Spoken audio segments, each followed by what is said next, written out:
Fala, galera, beleza?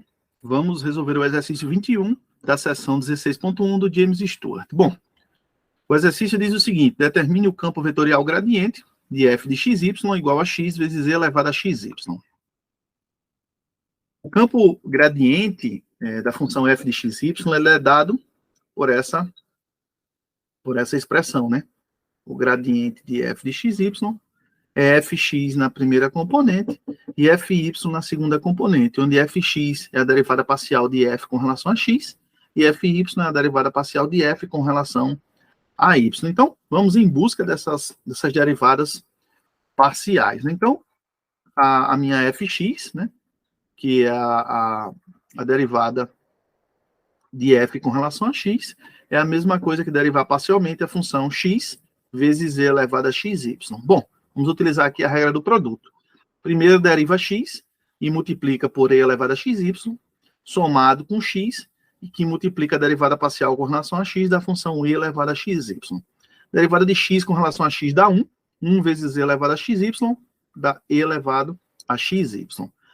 Bom, meu x agora, ele multiplica a derivada parcial com relação a x da função e elevado a xy.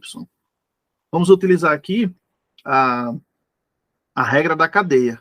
Então, a derivada parcial de e elevado a xy com relação a x é e elevado a xy, que multiplica o x, né? Vezes a derivada parcial com relação a x da função xy. E essa derivada parcial, ela é igual a y. Dessa forma, nós ficamos com x, que multiplica y, que multiplica e elevado a xy, né?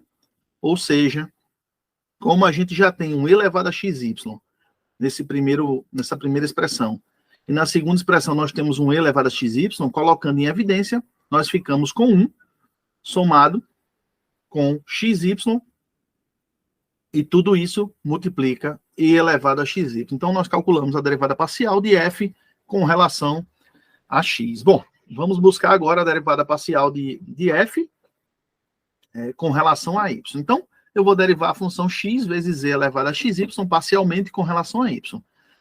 Derivar parcialmente com relação a y significa dizer que meu x é constante. Então, esse x aqui, ele é constante para a gente, ele sai dessa derivada parcial, e eu preciso derivar parcialmente com relação a y a função e elevado a xy. Então, novamente, vamos utilizar aqui a nossa regra da cadeia, e isso é e elevado a xy, que multiplica a derivada parcial com relação a y da função xy.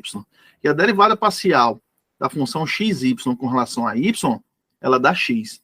Então, x vezes x dá x ao quadrado, que multiplica e elevado a xy. Então, esse é o resultado da derivada parcial de f com relação a y. Portanto, o meu gradiente, né, ele é determinado como sendo o vetor, né, ou a função vetorial, que na primeira componente tem 1 mais xy, tudo isso multiplicando e elevado a xy. E na segunda componente, nós temos x ao quadrado, que multiplica a função e elevado a xy.